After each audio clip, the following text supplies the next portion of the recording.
To you all, we thank God for bringing us safely this evening.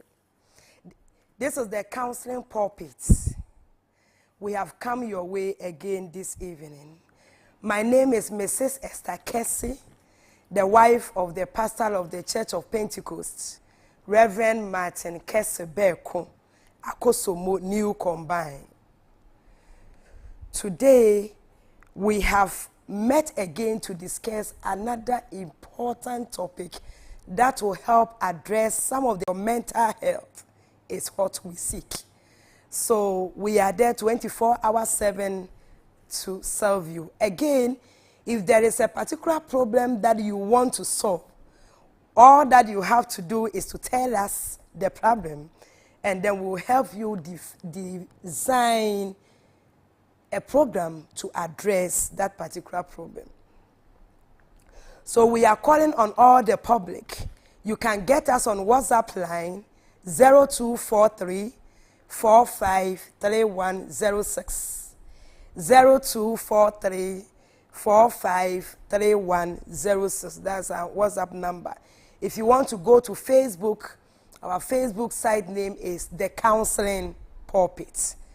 So you can watch us Facebook and then YouTube. Normally, we come your way every Thursday at 6 o'clock, unless maybe something crops up. And even that, we are able to inform our clients before we start. As we start, we will encourage, if you have any comments, as you watch us, you can share your comment with us. When you go to our Facebook site and then you click on comments, you can share your comment with us. If there is a question, feel free to bring it on board so that together we shall learn. Knowledge, the Bible says, is power. And so it is important for us to learn knowledge. The Bible says that my people perish for lack of knowledge. So God sometimes works through knowledge, and that is what we seek to attain. Now, immaturity in marriage. Marriage is something that couples should enjoy. It's a relationship that must be enjoyed. But sometimes, situations compel us to behave immaturely. And when we say immaturely, what do we mean by immature? According to American Psychological Association, behaving an immature way is a way of expressing your emotions without constraints or without restraint. You express your emotions so freely, so loud that your partner feels agitated and irritated instead of your partner to feel communicated. And so when the way you express your emotions, instead of helping your partner to understand you as to how you want him or her to treat you, because you are expressing it without restraint, it rather come and then it disturbs your partner. It makes him or her agitated and irritated. Once the partner becomes irritated, it affects the way he handles your behavior. And if an immature behavior is not handled well, it can cause a whole lot of troubles in marriage. Sometimes it can even cause people to disrespect your partner. It can cause hatred and vengeance between the two of you. And the most sad aspect is that it can set the two of you on the race of retaliation instead of the race of sharing love. So everybody will want to do something that will hurt the other person more than he or she hurts you. And when you do that, what happens? We begin to lose the benefits that we should have enjoyed in marriage. Because of that, we have seen it that it is very important to look into detail what an immature behavior is, and most importantly, how we can address it. So as I've already said, it is behaving without or expressing your emotion without restraints. You are not calm. Excuse me to use the word. You are not wise.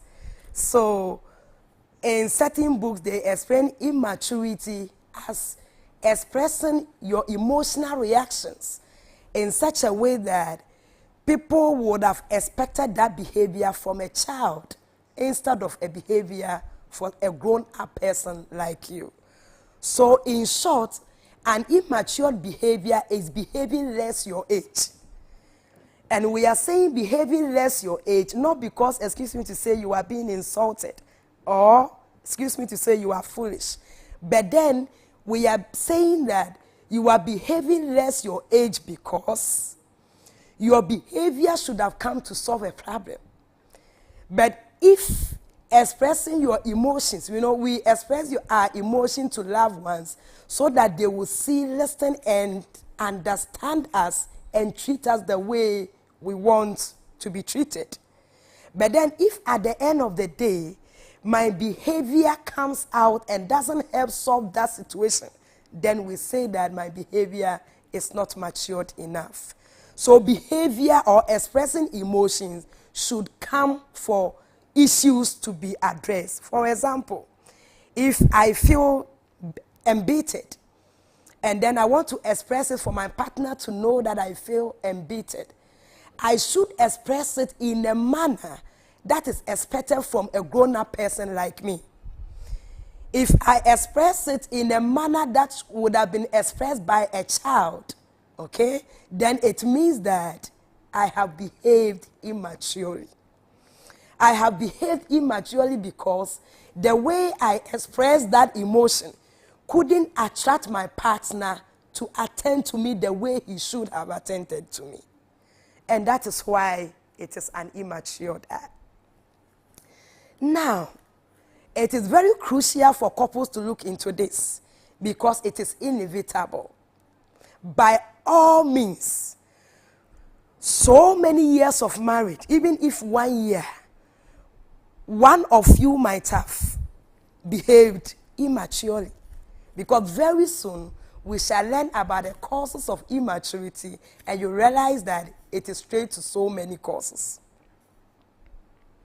So there are two main issues when it comes to immaturity. The first one is that a person can be born immaturity. It means that maybe the person inherited it. For example, there might be a mental issue in that person's family. That one is a disease, it's a sickness.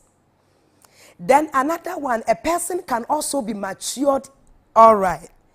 But at a certain point, something pushes that person, then the person behaves a way that we don't expect that person to behave. That is also immaturity.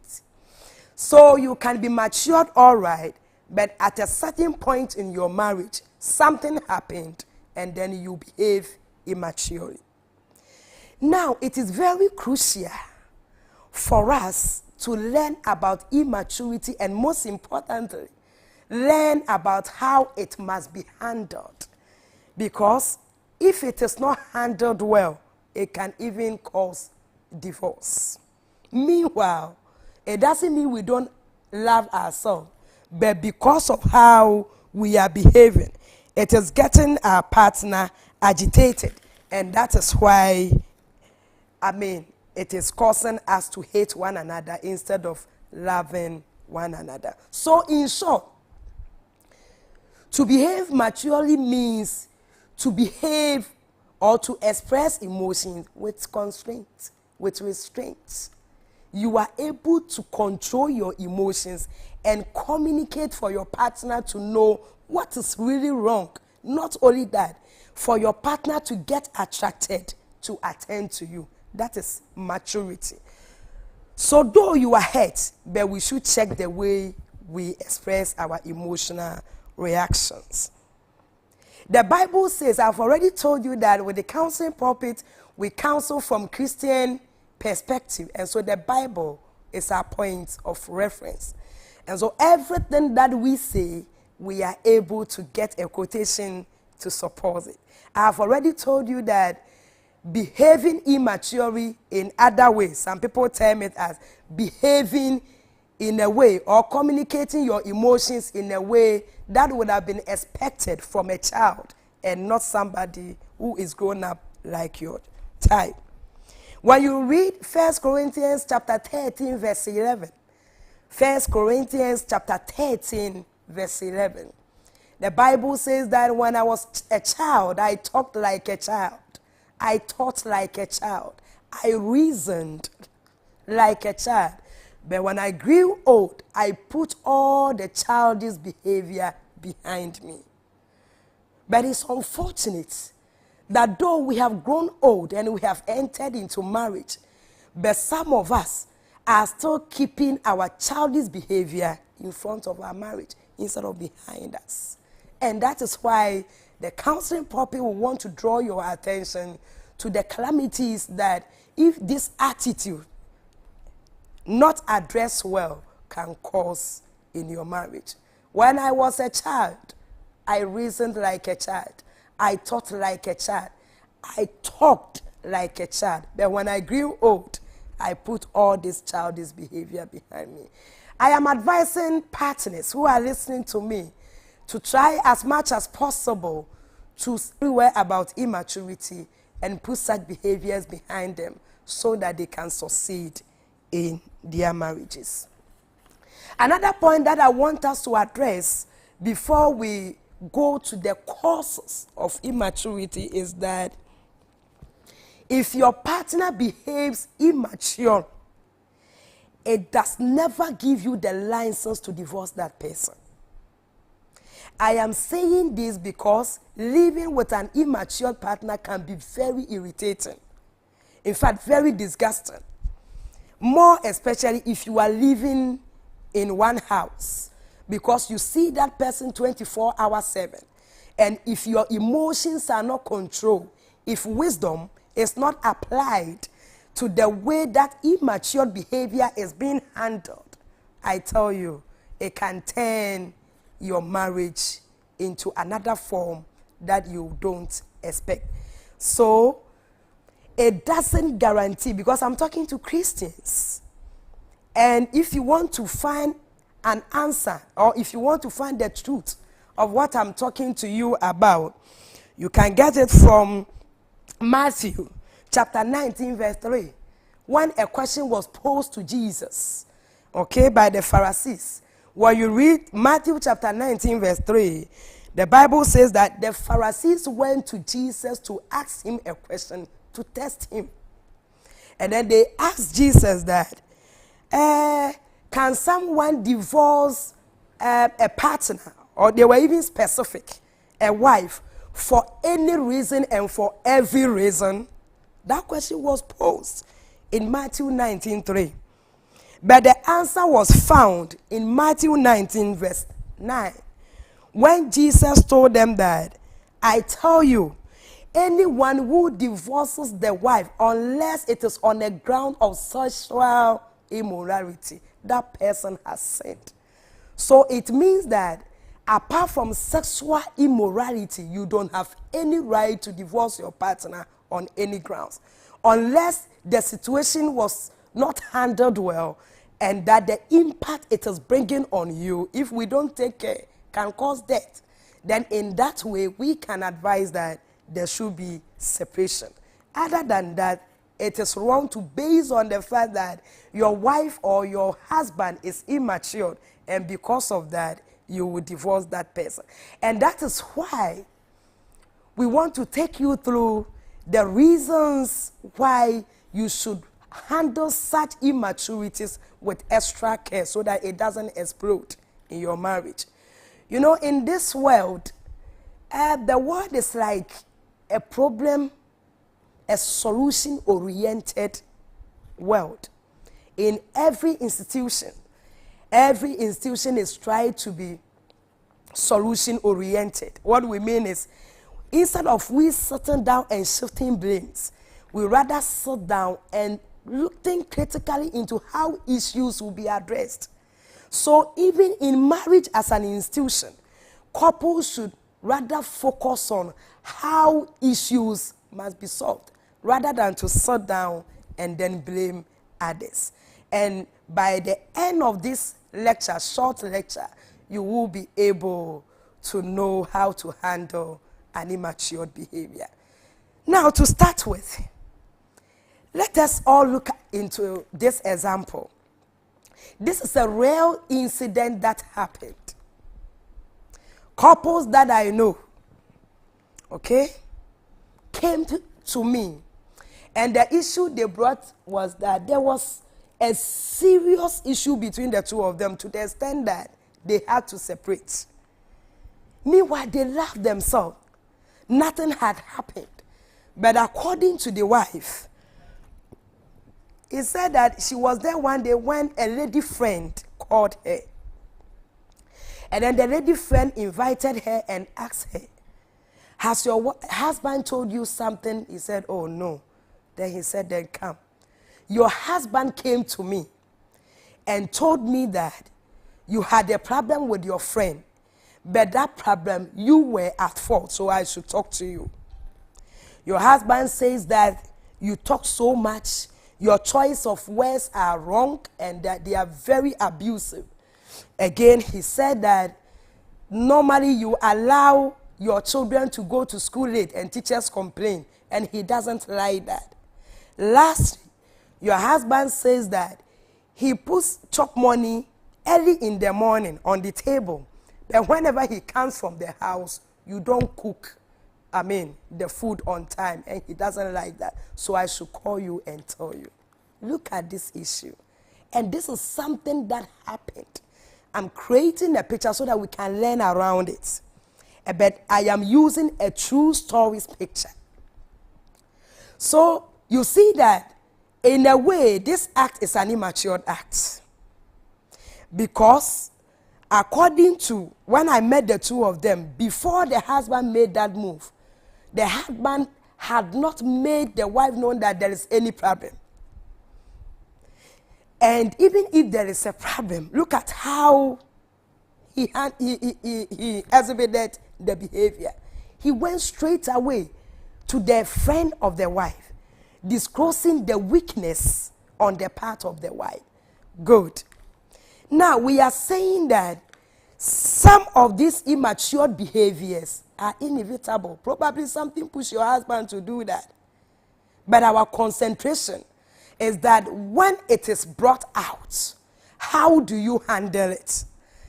Now, this thing or this story sounds very simple in your ears, I could see. It sounds very simple in your ears because you think that, why should it happen so? After all, if you have gone to report me and so on. But let's look at how the wife handled it. That's why we are saying that if some of these issues come and you are not careful as to how you handle them, it can even cause another immature behavior from you, the other partner too. So the wife said, oh, is that so? So now my husband has taken you as a lawyer in this marriage. Because he has never whispered this to me. And he always smiles to me. He behaves as if nothing is there. And he has come to disgrace me before you. Thank you very much. And I don't know the relationship between you and my husband that will commit him to have come and told you all these things without telling me first. So you see that the immature behavior from the husband even destroyed the relationship between the two friends. And that is what we are talking about. How do you handle immature behaviors as Christians? That is what we want to look into.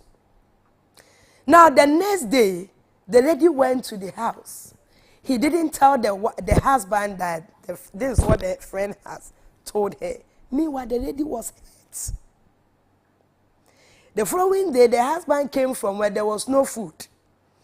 And then she asked the lady, where is my food? He said, I didn't cook because today your lawyer didn't come and tell me to cook. Say, hey, who is that lawyer you are talking about? He said, the lawyer you went to report me to. So from henceforth, before I do anything in this marriage, your lawyer must come and tell me before I do it. That is immature behaviors if not handled well. So though the husband behaved immaturely, but the way the wife is also handling it is even worsening the situation. So even if I will cook, your lawyer must come and tell me before I cook, because that is how you have started. So the man kept silence, and the man admitted that, yeah, it is true that he went to tell all those things to the wife. He said, okay, if that is how you want it, we shall live by that. The following morning, the children were not taken to the school. The husband came, the children complained. Why? He said, because your lawyer didn't come and tell me to bath the children. So this thing went on, and the husband also became hurt. So he also decided to do something that will hurt the wife the most. And that is why we said that immature behaviors, if not handled well, can set you on the race of retaliation. Everybody wants to hurt. I will want to do something to hurt you, then you will also want to do something to hurt me. To cut the long story short, this simple issue landed them on separation. At the end of the day, they had to separate. Why? Because an immature behavior was put up, and then the way it was approached or the way it was handled was also an immature. And because of that, it ended a divorce in that marriage. Meanwhile, they loved themselves so much. As Christian couples, a lot is expected from us. This is an example of an immature behavior. As we listen to such examples, we encourage ourselves not to also behave such ways. Because if you do that, you end up hurting your partner. The man could have had his own reasons, which were very genuine. But I think that before he could have gone to report the lady to a friend, he should have sat his own wife down and then talked to her before that. But the man didn't do that. But look at the way the woman also approached it. Now, everything that I will do, go and tell your lawyer to come and tell me. Even before I cook for you, your lawyer must come here to tell me before. So when it came